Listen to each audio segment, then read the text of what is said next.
This conference will now be recorded.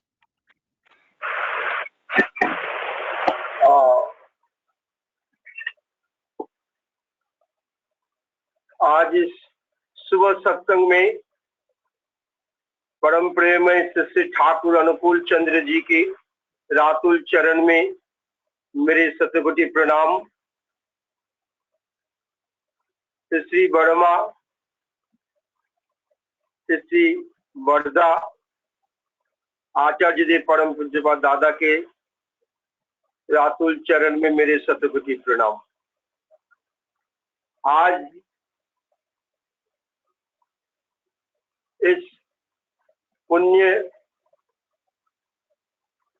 भक्त मंडली जो उड़ीसा के जगन्नाथ धाम से अप्लुत सारे भक्तजनों के सामने कार्तिक दा भाई जो मेरे को आह्वान किए हैं, इसके लिए मैं आप सबके सर्वांगीण मंगल कामना करता हूं परम प्रेममय श्री ठाकुर अनुकूल चंद्र जी के रातुल चरण में। मैं बचपन से एक ऐसे परिवार में मेरे को जन्म हुआ है, देवघर में। श्री अजीत कुमार गांगुली जी मेरे पिताजी थे। उनके पिताजी श्री अनिल कुमार गांगुली पूर्व बंगाल में एक बहुत ही बड़े पुलिस कर्मचारी थे, डिपार्टमेंट में काम करते थे। और उस समय उन्होंने नौकरी छोड़ करके पावना हिमायतपुर आश्रम में ठाकुर जी के आंदोलन में योगदान किए थे। उसके बाद मेरे पिताजी 21 साल की उम्र में उनको परम प्रेममय श्री ठाकुर अनुकूल चंद्र जी के श्रीहस्त से SPR के पंजा मिला था। उसके बाद उन्होंने प्रतिष्ठित भी हुए थे। उनका एकनिष्ठ श्री ठाकुर के प्रति भक्ति, श्रद्धा, विश्वास के ऊपर आज हम लोग सारे भाई, हम लोगों में 4 भाई, हम लोगों ने सत्संग के आचार्य देव परम पूज्यपाद श्री दादा एवं वर्धा श्रीहस्त से मेरे को सत्संग के SPR का पंजा मिला था 1982 में। मेरे को मेरे 4 भाई SPR है। श्री ठाकुर को मैंने देखा है, उनसे बात करने का सौभाग्य बहुत बार हुआ है। एक बार पिताजी ने आकर कहा कि श्री ठाकुर तुम सबको देखने मांगे हैं, तुम 5-6 भाई जो हो, तुम लोग सब जाकर ठाकुर जी के सामने सुबह सुबह नए कपड़ा पहन कर आना। तो हम लोग सब गए ठाकुर जी के पास। ठाकुर जी हम सबको अपना अपना नाम पूछे, क्या करते हो, कैसे पढ़ाई लिखाई करते हो, नाम ध्यान करते हो कि नहीं। क्योंकि उसमें मैं ही सबसे थोड़ा सा बड़ा था, क्लास 7th या 8th में शायद मैं पढ़ता था उस समय। 67 की बात है, 67। ठाकुर जी ने मेरे को कहा, माँ को बहुत प्यार करना, माँ ही जीवन का स्थिति है, माँ को घेर करके रखना और माँ को सारे बात को सही ढंग से अपने जीवन में शामिल करने की कोशिश करना। ये जो मातृभक्ति परम प्रेममय श्री ठाकुर अनुकूल चंद्र जी अपने बचपन में, अपने जीवन में इन्होंने करके दिखाया। मातृभक्ति अटूट जितना, संतान होता कृति उतना। ये बात जो उन्होंने अपने वाणी में कहा, ठाकुर जी जितनी वाणी उन्होंने अपने जीवन में दिए हैं, हर वाणी को अपने जीवन में उन्होंने उतारने की कोशिश की है और उनका ये जीवन का रिजल्ट इन कोर्स है। जो कुछ भी उन्होंने जीवन में नहीं किया वो उन्होंने नहीं बोले। बचपन में परीक्षा देने के समय खेल रहे थे, माँ जननी मनमोहिनी देवी ने जब उनसे कहा कि तुम एक भी सवाल तुमसे नहीं हो पाएगा, तुम खेल रहे हो। परीक्षा हॉल में जाने के बाद जब देखा सारे सवाल तो मैं कर सकता हूं लेकिन मैं कैसे करूं, रोने लगे। तो मास्टर जी ने पूछे तुम क्यों नहीं कर रहे हो? श्री बालक अनुकूल चंद्र जी ने कहा मेरी माँ ने कहा कि एक सवाल भी तुमसे नहीं होगा, अगर मैं सारे सवाल को कर दूं तो मेरे माँ की बात झूठा साबित हो जाएगा। मैं दुनिया में कोई भी कामयाबी हासिल करना नहीं चाहता हूं जिससे मेरे माँ की बात को झूठा साबित हो जाए। इतनी परम मातृभक्त थे श्री ठाकुर अनुकूल चंद्र जी। आज परम प्रेम श्री ठाकुर अनुकूल चंद्र जी की जो वाणी, जो हर एक वाणी को चाहे सत्यानुसरण के हो चाहे उनके क्षरार वाणी हो, हर एक वाणी को अगर हम एक एक वाणी को अपने जीवन में परखने की कोशिश करें, उतारने की कोशिश करें, सोचने की कोशिश करें और इसके साथ साथ जीवन में जो हमारा रियलाइजेशन होगा वो रियलाइजेशन को दूसरे के साथ शेयर करना, जिसको कहता है याजन। याजन नहीं करने से याजन नहीं हो सकता है।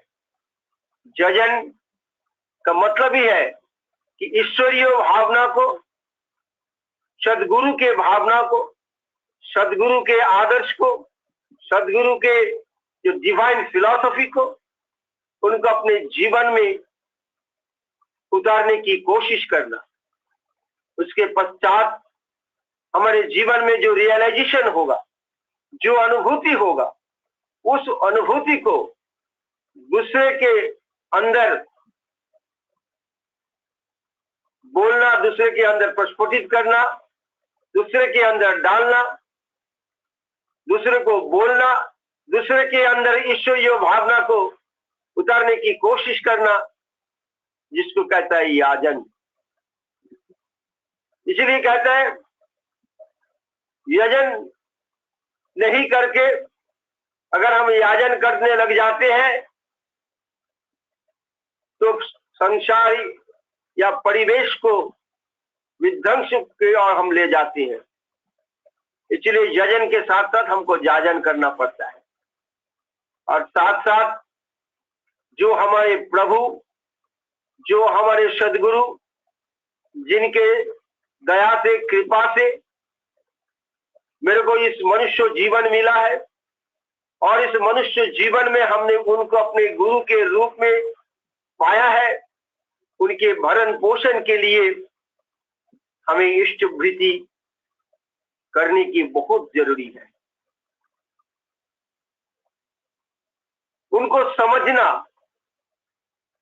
बहुत ही मुश्किल की बात है, क्योंकि ठाकुर जी को देखे हैं 1968 में जब मैं क्लास 9th में पढ़ते थे, तब हम लोगों का जनेऊ संस्करण होना था 68 के आखिर में, दिसंबर के महीना में। तो ठाकुर जी के पास हम लोग गए अंदर के कमरे में, जब वहां तक कोई जा नहीं सकता था। ठाकुर जी का तबीयत बहुत खराब था, 2 बार उनका अटैक भी हुआ था। तो ठाकुर जी के पास जाकर हम लोगों ने बैठे, हम लोगों का जनेऊ संस्करण था, हम और हमारा छोटा भाई, दोनों को ठाकुर जी ने 1 घंटा तक कष्ट हुआ, लेकिन थोड़ा धीरे धीरे करके ठाकुर जी ने हम लोगों को भारतीय संस्कृति के बारे में, आर्य संस्कृति के बारे में दीक्षा लेने के बाद हम लोगों ने जो एक और वर्णाश्रम के जो हम लोगों ने जनेऊ संस्करण के हम लोग डाले हैं, जो जनेऊ संस्करण हम लोग का जनेऊ संस्करण होना था, उसके बारे में ठाकुर जी ने पूरे डिटेल्स हम लोगों से बातचीत की। कहाँ खाना होगा, नहीं खाना होगा, कब खाना होगा, क्या एकादशी पालन करना होगा, गुरु गृह में कैसे चलना होगा, कहाँ जाना होगा, किस तरह से नाम ध्यान करना होता है, ये डिटेल्स ठाकुर जी ने हम लोगों से करीब 1 घंटा से ऊपर हम लोगों से ठाकुर जी ने हम लोगों से बातचीत की। बीच बीच में उन्होंने तंबाकू भी पीने लगे थे। हम लोग सब ध्यान पूर्वक हम ठाकुर जी की सारे बातें धीरे धीरे बोल रहे थे। हम लोग बहुत करीब बैठे थे तो हम लोग सुन रहे थे। ये ठाकुर जी के बात अभी भी हमारे कान में गूंजता है। अभी भी मैं सोचता हूँ कि ठाकुर जी के सारे बात को हम अपने जीवन में जब तक उतारने की कोशिश नहीं करेंगे तब तक हमारे जीवन में हमें सोने का इजाजत नहीं है। रविंद्रनाथ का एक वाणी है, कविता है, ठाकुर जी बार बार हर सत्संगी के लिए दिल्ली में एक ऋतिक थे, प्रतिऋतिक जगज्योति सेंडा को कहते थे हमेशा, स्थिर थाको तुमी जागी, प्रदीपेर मतो अलस त्यागी, ए निशित माजे तुमी घुमाइले फिरिया जाइबे तारा। मतलब तुम सब जो हमारे अनुयायी हो, जिन लोगों ने हमारे सतमंत्र में मंत्र तुम्हें पाया है, तुम लोगों को सोने का इजाजत नहीं है।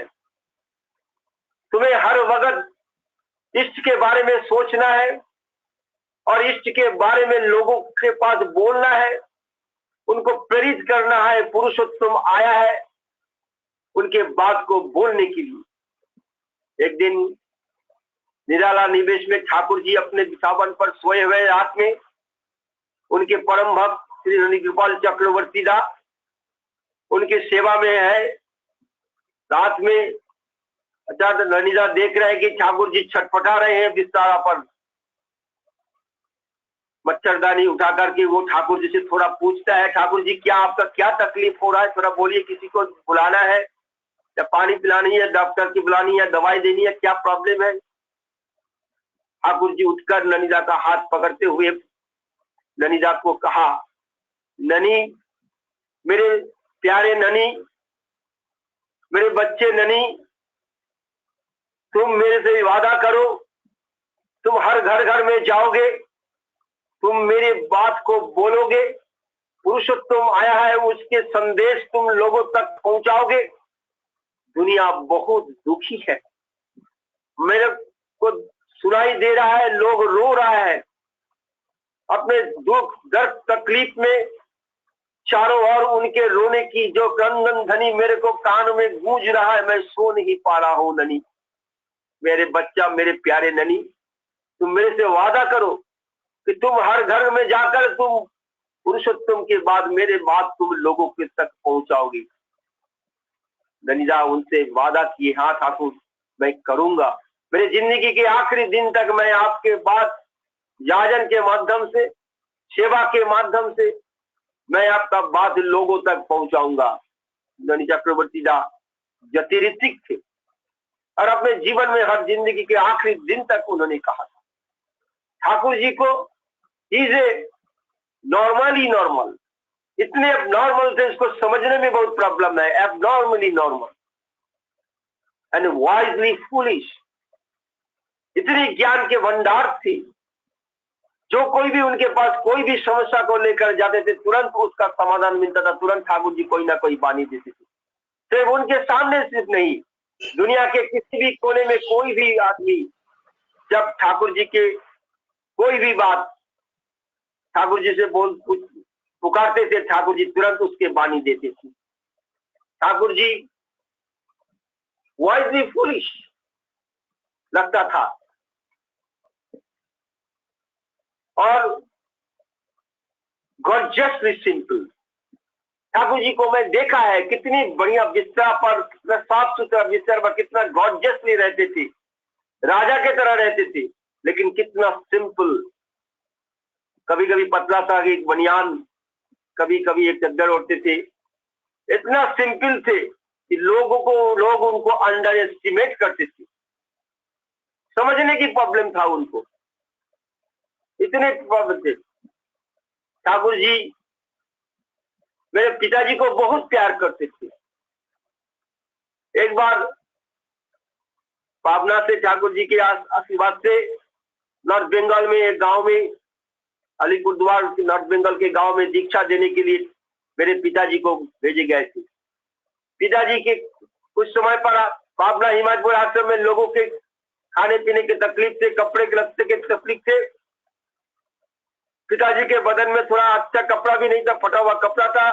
एक फटा हुआ चप्पल पहन करके एक स्टेशन पे उन्होंने खड़े थे, स्टेशन के ट्रेन आने के लिए। देखा एक आदमी अच्छे से ड्रेस पहने हुए, अच्छे से चप्पल पहने हुए, गोल्डन फ्रेम के चश्मा पहने हुए, एकदम सिल्क के पंजाबी पहने हुए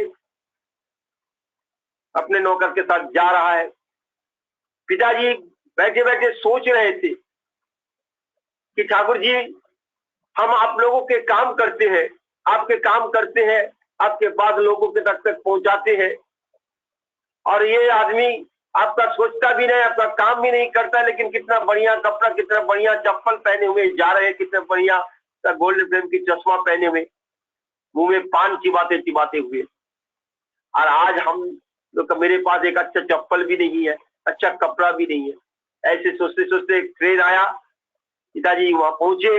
हाथी के पैर पर चढ़ करके उन्होंने जंगल में जाकर एक वही पुलिस ऑफिसर के पास गया, वहां उनको दीक्षा देना था। दीक्षा दिया। दीक्षा के समय के बाद लोग कुछ दक्षिणा देते हैं, कुछ लोग धोती भी देते हैं, कुछ लोग चावल उवल भी, फल फ्रूट भी देते हैं। ये सब देने के बाद एक और भी पैकेट लाकर उन्होंने लेके आया, वो आदमी जिनको दीक्षा दिया था। उसके बाद उस पैकेट जब बोले, पिताजी ये क्या है? बोले आपके लिए एक चप्पल लाया हूं, आप पहनेंगे। पिताजी उस चप्पल को लेकर, सारे चीज लेकर जब आश्रम में आए, पाबना हिमायतपुर आश्रम में रहते थे, आश्रम में सब घर पे चीज रखकर ठाकुर जी को प्रणाम करने लगे। आकर ठाकुर जी प्रणाम करते, जब सिर उठाया तो ठाकुर जी पिताजी से पूछ रहे हैं, क्या रे, क्या सोच रहा है? सिर्फ तू इतना छोटा सा चीज के लिए दुखी हो गए है? तेरे पास चप्पल नहीं है, ये नहीं है? मैं तो पूरे दुनिया के सारे संसार तेरे लिए मैंने रखा है, तो क्यों सोचता है? तो आज जिंदगी के आखिरी दिन में मैंने देखा है, पिताजी हम लोगों के लिए कभी नहीं सोचता था। इसके मतलब हम लोगों को कोई प्रॉब्लम होता था तो पिताजी के लिए हम लोग सब ठीक हो जाता था। जिंदगी के आखिरी दिन तक सिर्फ ठाकुर जी ही उनके जीवन में सबसे सर्वोच्च में थे। You are for the lord, not for other, you are for the lord and so for other. हम सिर्फ ठाकुर के लिए है।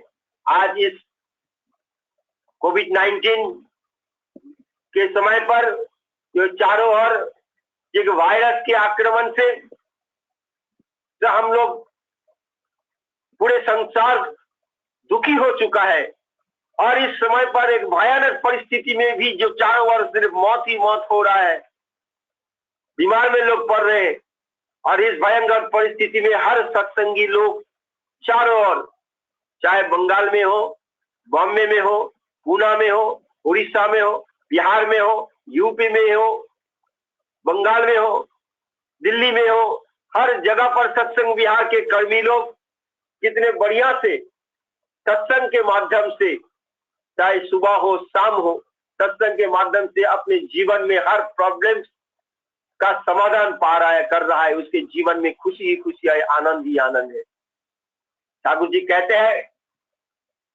ना मरो ना मारो, हो सके तो मृत्यु को अवलुप्त कर डालो। मृत्यु को अवलुप्त करने के लिए आज पुरुषोत्तम श्री ठाकुर अनुकूल चंद्र जी के आज इस सतमंत्र ठाकुर जी ने लाया है। इस सतमंत्र को हर घर घर में देना हमारे लिए एक परम कर्तव्य है। ঈশ্বরেরই পুকার आया है ये ঈশ্বরেরই ডাক এসেছে তার কাজে তোর সঙ্গতি যোগান দিয়ে ধন্য হতই কর দলিত তোর দুর্গতি ईश्वर की ये पुकार आया है कि तुम उनके वाणी को हर घर घर में पहुंचाने की कोशिश करो और जब उसके वाणी को हम घर घर में पहुंचा देते हैं तब उससे हमारे जीवन में हर तरह की जो दुर्गति है वो सब दुर्गति सब दूर हो जाता है। ये हमने अपने जीवन में देखा है। हमारे बड़ी सिस्टर का जन्म होने के समय पर घर में बहुत प्रॉब्लम था, खाने पीने के कुछ भी अन्न दाना भी नहीं था, दूध भी नहीं था कि बच्चे को पिलाया जाए। मेरे दादी ने ग्रैंड मदर पिताजी को थैला पकड़ाया, बोलो जाओ आश्रम में जाओ, देखो कुछ चीज मिलता है क्या नहीं, बच्चे हैं दूध ले आओ, कुछ खाने के लिए सब्जी उब्जी कोई चावल वावल नहीं है कुछ तो ले आओ, नहीं तो कैसे चलेगा। पिताजी जाकर निराला निवेश के सामने बैठे हुए हैं, ठाकुर जी के पास जाकर क्या बोलेंगे, कौन गुरु भाई क्या बोलेंगे, सारे गुरु भाई का हालत तो वैसे ही है आज। उस समय पर देवघर में सबके पास उतना पैसा की बहुत कमी थी। पिताजी बैठे हैं, ठाकुर जी को देख रहे, धीरे धीरे समय हो गया है, दोपहर हो गया, ठाकुर जी का कमरा बंद हो गया, भोग का समय हो गया, भोग हो गया, ठाकुर जी तभी भी पिताजी वहां बैठे हैं। 4 बजे फिर कमरा खुला, जब देखा ठाकुर जी पिताजी तभी भी वहां से बैठ कर बैठे हैं, तो ठाकुर पिताजी से पूछे क्या रे तू अभी तक घर नहीं गया, सुबह से यहीं तक बैठा है, जा अपने घर जा। पिताजी सोच रहे हैं कि ठाकुर जी से बोले कि मेरे घर की हालत ऐसा है कि मैं क्या करूं, ठाकुर जी घर पे जाकर मेरे माता इस तरह की चीजें सब कुछ लाने के लिए बोले, बच्चा जन्म हुआ है उसको दूध पिलाने तक के लिए पैसा नहीं है, आप तो अंतर्यामी है, आप तो सब कुछ जानते हैं। पिताजी को ठाकुर जी धमका के जबरदस्ती जल्दी से बोला जाओ घर जाओ, घर जाओ, जल्दी से घर जाओ। पिताजी धीरे धीरे घर आए, घर के नजदीक आते देखा किचन में खाना बन रहा है, लाइट जल रहा है, बढ़िया सा खुशबू भी आ रहा है। घर के दरवाजे तक जाते ही मेरे दादी ने धमकाते हुए पिताजी को पूछा तुम कहाँ चले गए थे। अब आया आके सब्जी चावल दाल दूध और पैसा सब कुछ देकर फटक से देकर तुम देकर बोला मैं रखो मैं आ रहा हूँ बोल के तुम चले गए, कहाँ चले गए थे आप। तो पिताजी आश्चर्य हो गया है, बोले मैं तो अभी तक आई नहीं, मैं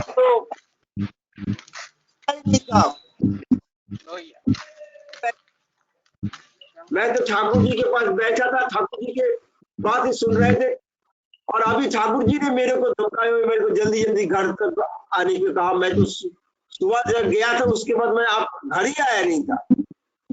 मेरे दादी ने कहा कि तब ये सब चीज तो तुम ही देख के गए, आप तुम कह रहे हो तुम नहीं आए हो। कि पुरुषोत्तम का लीला है, जो वो करते हैं वही समझते हैं, तो उनसे लगे रहते हैं वही समझते हैं, जो उनके आदर्श में अनुप्राणित होकर उनकी बात को लोगों तक पहुंचाने की कोशिश करते हैं वही जानता है कि पुरुषोत्तम आज भी लीला करते हैं उनके भक्त के माध्यम से। आज जो भक्त उनके काम करता है, जो उनके बात को बोलता है, तो वही समझता है कि किस तरह से उनकी बात को बोला जाता है। यहाँ पर ठाकुर जी ने कहते हैं यहाँ पर आदर्श नहीं होता है, এখানে আদর্শ নাই, ধর্মচর্যা সেখানে ব্যাহত, আর যেখানে ধর্মচর্যা ব্যাহত সেখানে বিচ্ছিন্নতাই প্রভাবান্বিত। आज ये जो चारों बार विच्छिन्नता दिखाई दे रहा है, man to man, people to people, घर पे wife and husband, father and child, society में, स्कूल में, कॉलेज में, पॉलिटिकल लाइफ में, सोशल लाइफ में, हॉस्पिटल में, in everywhere there is an chaos. ये जो कैओस हो रहा है, ये जो विच्छिन्नता है, इसका विच्छिन्नता का मतलब है लोगों के अंदर धर्मचर्या नहीं है। धर्मचर्या तभी होता है जब जीवन में एक आदर्श होता है, वो आदर्श पुरुषोत्तम सदगुरु होने का बहुत जरूरी है, नहीं तो जीवन बहुत स्कैटर्ड हो जाता है, डिसइंटीग्रेटेड हो जाता है। इसलिए इंटीग्रेटेड पर्सनालिटी होने के लिए हमारे जीवन में चाहिए उसी तरह से। इसलिए जहां पर धर्मचर्या ब्याहत है वहां विच्छिन्नता प्रभावान्वित हो, और যেখানে বিচ্ছিন্নতা অকৃতকার্যতা সেখানে অধিষ্ঠিত। इसलिए जहां पर अभी देख रहे हैं विच्छिन्नता है, वहीं पर क्या होता है, हम लोग failure in the life. The being and becoming, why the being and becoming is failure today in our personal life? Because in our life there is no, we are not an idealistic life. हमारे जीवन में कोई आदर्श नहीं है, हम आदर्श केंद्रित नहीं है। परम प्रेम श्री ठाकुर अनुकूल चंद्र जी की को पकड़ करके, उनका दीक्षा ग्रहण करके हम लोग अपने जीवन में बहुत तरह के प्रॉब्लम का समाधान कर पाते हैं। उन्होंने कहते हैं उनके वाणी में, उनको अगर आत्मसमर्पण करते हैं तो आत्मसमर्पण के जरिए हमारे इंटीग्रेशन ऑफ पर्सनालिटी होता है, उसके एंड हमारा एडजस्टमेंट ऑफ कॉम्प्लेक्सेस, सपरिवेश जिनके जीवन में जितने ज्यादा होता है वो आध्यात्मिक जीवन में उतना उन्नति होता है। सत्संग आश्रम में देवघर में एक आदमी झाड़ू लगाता था, वो झाड़ू लगाता था, एक दिन ठाकुर जी को नजर आया। ठाकुर जी ने उनको बुलाकर बोला, क्या भाई तेरे बनियान इतना फटा क्यों है, तो इतना अच्छा कपड़ा क्यों नहीं पहनता है, तो पैसा नहीं मिलता है? वो बोलते ठाकुर जी मेरे को जो पैसा मिलता है सारा पैसा से मैं दारू पी जाता हूँ। क्यों दारू पीता है, ये पीना ठीक नहीं है। ठाकुर जी ने किसी से बोला इसको 30 रुपया दो। ठाकुर जी भिक्षा मांगते 30 रुपया दिया। बोला एक काम कर, 30 रुपया में अपने घर के लिए कपड़ा, बच्चे के लिए कपड़ा, बीवी के लिए कपड़ा और अच्छे से मिठाई और चावल दाल अच्छा सब्जी उब्जी घर के लिए ले जा। उन्होंने ले गए और बोला सुन, और उसमें से जो जितना पैसा थोड़ा बचेगा उसमें थोड़ा सा छोटा सा एक बोतल आधा शराब भी खरीदना और उसमें घर पे जाकर पीना। ठाकुर जी उसको पीने के लिए मना नहीं किए। वो घर में गया, सब कुछ लेकर, उसका बीवी उसका बच्चा बहुत खुश हुए, इतना मिठाई, इतने नए नए कपड़े सब पहन के इतना खुश हुए। सब बीवी ने, उसका पत्नी ने बहुत अच्छी तरह से खाना वाना पकाया, बहुत खुशी से आनंद के साथ घर पे सारे मिलकर उस दिन रात को बच्चे सब मिलकर खाना खाए। इतना खुशी उसके परिवार में उनको देखा उन्होंने कि बच्चे के चेहरे पर, बीवी पत्नी के चेहरे पर इतनी खुशी आज तक उनको कभी नजर नहीं आया। उसने सोचा कि मैं क्या जिंदगी में गुजर रहा था कि मेरे ठाकुर जी ने मेरे को क्या कर दिया कि आज इससे मेरा पूरा परिवार में इतनी आनंद ही आनंद ही आनंद है। वो पत्नी ने कहा कि देखो इस शराब का अगर तुम बाहर जाकर मत पीना, रात को घर पे ही अंदर पीना।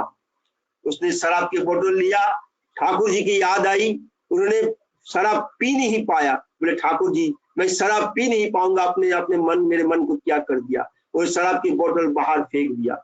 दूसरे दिन जब सुबह ठाकुर जी के पास गया, ठाकुर जी ने कहा क्या रे कल कैसा मजा आया, कैसा नशा आया, कल वो शराब पिया नहीं था क्या? उन्होंने बोला नहीं ठाकुर जी मैं शराब पी नहीं पाया, मैं शराब की बोतल फेंक दिया। आपने हमारे मन को एक ऐसा प्यार में बांध दिया है कि मैं देखा कल रात को मेरे पत्नी मेरे बच्चे के चेहरे पर इतनी खुशी इतनी आनंद आज तक मेरे कभी नहीं नजर आया। मैं आज मेरा जीवन धन्य हो गया। ये जो ठाकुर जी के बात मान करके उन्होंने जो ठाकुर जी के ऊपर आत्मसमर्पण किया था, जो ठाकुर जी ने कहा वही उन्होंने कहा, उन्होंने वही किया और इससे उसका जो पर्सनालिटी डेवलप हो गया है, एक सही इंसान वो बन गया। जो शराबी था उस शराबी से वो एक अच्छा इंसान बन गया है, उसका इंटीग्रेशन ऑफ पर्सनालिटी डेवलप हो गया। और जो वो शराबी थे वो जो उनका जो दुर्बलता था, उसका जो कॉम्प्लेक्स था, वो कॉम्प्लेक्स में क्या हो गया, उसका कॉम्प्लेक्स एडजस्टमेंट ऑफ कॉम्प्लेक्सेस उसका एडजस्टमेंट हो गया है। और इससे इस तरह से सपरिवेश जो जितना होता है उसके आध्यात्मिक जीवन में वो उतना उन्नति होता है। इसीलिए आज हमें दुखी होने की जरूरत नहीं है। हो सकता है कि हम लोगों में किसी के अंदर कोई ना कोई दुर्बलता हो सकता है, उस दुर्बलता सारे दुर्बलता को दूर करके, इसीलिए ठाकुर जी ने कहा सर्वप्रथम तुम तुम्हारे दुर्बलता के विरुद्ध युद्ध करो, साहसी बनो, वीर बनो, अकपट बनो, तभी समझा जाएगा धर्मराज में प्रवेश करने का तुम्हारा अधिकार हुआ है। आइए और ज्यादा ना कहते हुए ठाकुर जी जो आज हम लोगों को एक अच्छा इंसान बनाने के लिए कहा है, आज ये जो कोविड-19 ये जो चारों ओर जो ये जो प्रॉब्लम हो रहा है, एक वायरस हम लोग को जीवन में जो प्रॉब्लम खींच रहा है, इसके लिए आज हम लोग वही विवेकानंद की बात, to obey the command of the Guru without least shadow and hesitation is the only way to successful in the spiritual life. हमारे स्पिरिचुअल लाइफ में, हमारा व्यक्तिगत जीवन में, हमारे दाम्पत्य, पारिवारिक, सामाजिक जीवन, राष्ट्रीय जीवन तक अगर हम लोग सही ढंग से खुशी मनाना चाहते हैं, आनंद देना चाहते हैं, हर सत्संगी की बात ही है कि सबको खुशी देना, आनंद देना। मैं जब उड़ीसा में गया था, कटक में या भुवनेश्वर में, उत्सव में बहुत बारिश हो रहा था, इतनी बारिश हो रहा था उस उत्सव में कि लोगों को तकलीफ हो रहा था काम करने के लिए। बहुत लोग आए, जर्नलिस्ट आए उस उत्सव की हॉर्डिंग करने के लिए। वो लोग आकर आचार्य देव परम पूज्यपाद दादा को प्रणाम करने आए। दादा से पूछा कि दादा, इन लोग ने कहा, पूछ रहे हैं कि जो उत्सव है, उत्सव का पर्पस क्या है? What is the purpose of the satsang, to organise this kind of utsav? Acharya देव ने बोले, सत्संग का ऑर्गेनाइज करने का, इस तरह के उत्सव का ऑर्गेनाइज करने का मतलब ही है, हमारा एक ही मतलब मकसद है कि सब लोगों को आनंद देना, सब लोगों को आनंद में, खुशी में, प्रेम में प्रेरित करना।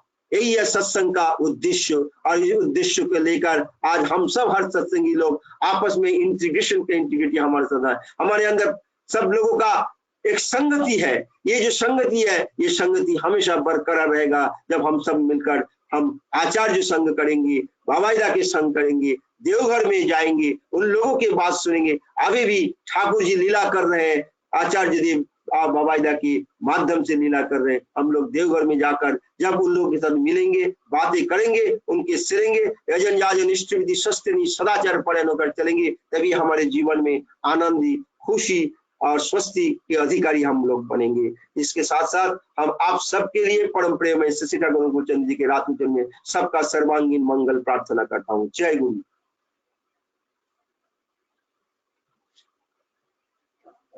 दादा जय गुरु।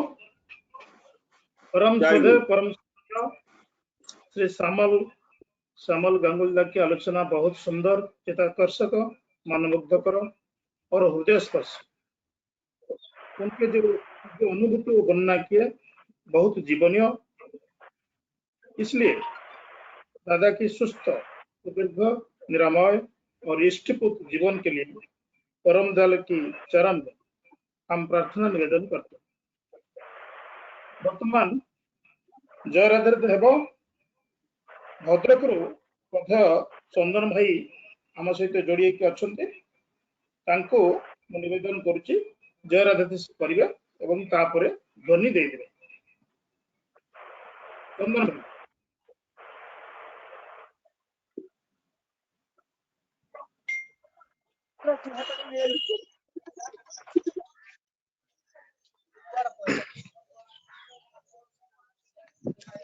जय राधे राधे कृष्ण कृष्ण गोविंद गोविंद बोलो रे। जय राधे राधे कृष्ण कृष्ण गोविंद गोविंद बोलो रे।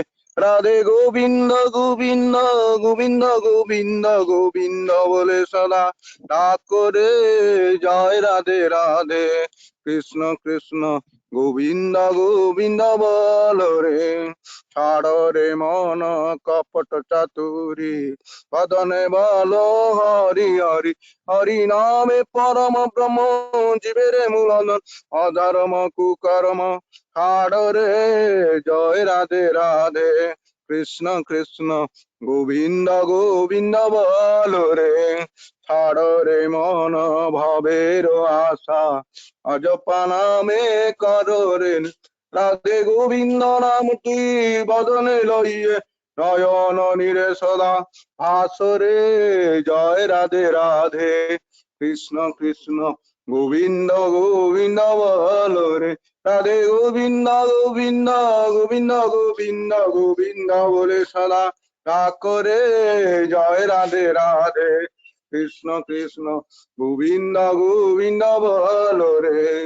হাড়রে মন কপট চাতুরি বদনে বলো হরি হরি হরি বল হরি বল হরি বল হরি বল হরি বল হরি বল হরি বল হরি বল হরি বল হরি বল হরি বল হরি হরি বল হরি বল হরি বল হরি বল হরি নামে পরম ব্রহ্ম জীবের মূল ধর্ম ধর্ম কুকর্ম ছাড় রে জয় রাধে রাধে কৃষ্ণ কৃষ্ণ গোবিন্দ গোবিন্দ বল রে ছাড় রে মন হবের আশা অজপা নামে কর রে সারাধাব রাধাব রাধাব রাধাব রাধা বল রাধা বল রাধা বল রাধা বল বল রাধা বল রাধা বল রাধা বল রাধা বল রাধা বল রাধা বল রাধা বল রাধে গোবিন্দ নামটি বদনে লইয়ে নয়ন নিরে সদা ভাসরে জয় রাধে রাধে কৃষ্ণ কৃষ্ণ গোবিন্দ গোবিন্দ বল রাধে গোবিন্দ গোবিন্দ গোবিন্দ গোবিন্দ গোবিন্দ বলে সদা করে জয় রাধে রাধে কৃষ্ণ কৃষ্ণ গোবিন্দ গোবিন্দ বল রে জয় রাধে রাধে কৃষ্ণ কৃষ্ণ গোবিন্দ গোবিন্দ বল রে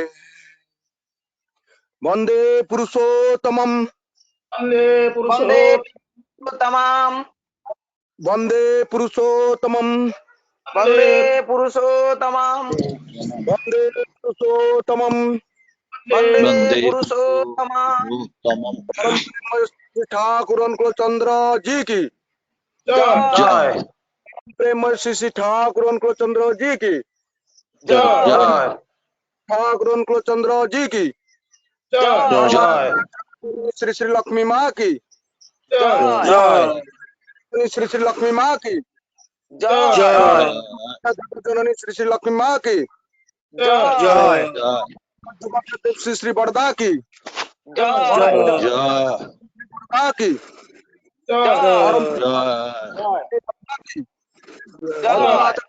दादा की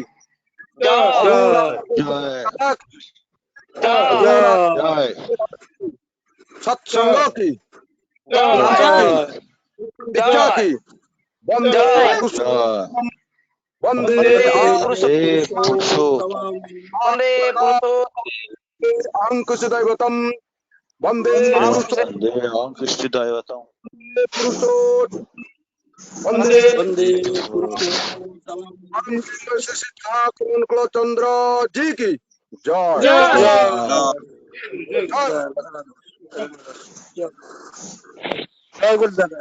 समस्त को जय गुरु जय गुरु जय गुरु जय गुरु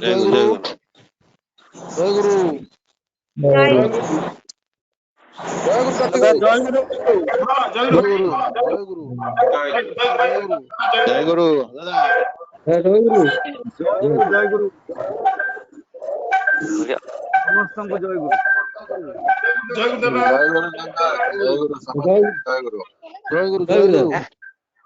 गुरु माँ जय गुरु जय गुरु दत्त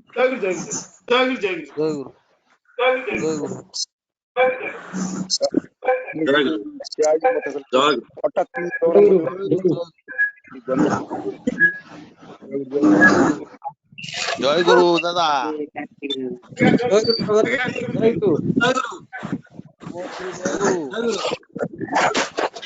जय गुरु जय गुरु दादा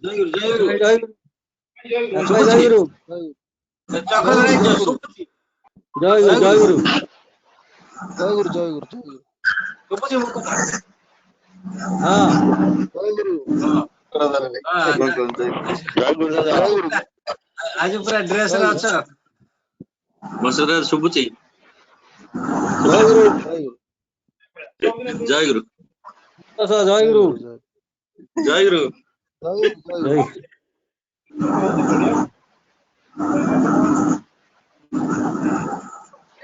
देखो आहुरी देखो जी टोका पड़ ଜୟ ଗୁରୁ ନମସ୍କାର। ସବୁକୁ ଜୋହାର ଆଜ୍ଞା ଜୟ ଗୁରୁ ମତେ କାର୍ଯ୍ୟ ଦରକାର ଥିଲେ ବହୁତ ଭଲ ସତ୍ସଙ୍ଗ ହେଲା ଜୟ ଗୁରୁ ବହୁତ ଜୟ ଜୟ ଗୁରୁ କାର୍ତ୍ତିକ ଦା ଜୟ ଗୁରୁ ହଁ ଭାଇ ହଁ ଭାଇ ଜୟ ଗୁରୁ ଭାଇ। କାର୍ତ୍ତିକ ଦା ଜୟ ଗୁରୁ ଆଜ୍ଞା ଆଜ୍ଞା ଆଜ୍ଞା ଜୟ ଗୁରୁ କାର୍ତ୍ତିକ ଦା ଜୟ ଗୁରୁ ଭାଇ ଜୟ ଗୁରୁ ଭାଇ। କାର୍ତ୍ତିକ ଦା ଜୟ ଗୁରୁ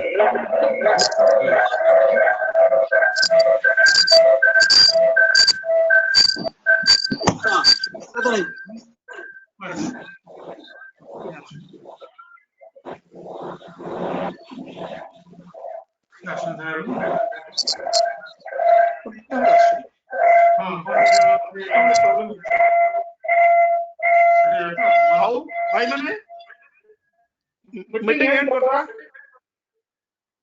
ଏତେ ଭାଇ ବନ୍ଦ କରିବା। ହଁ ଭାଇ ବନ୍ଦ କରିଦିଅ। ଜୟ ଗୁରୁ ସୁଭାଷ ଭାଇ ବନ୍ଦ କରିଦିଅ। ବନ୍ଦ କରିଦେବି। ଆଜ୍ଞା ଆଜ୍ଞା ଆଜ୍ଞା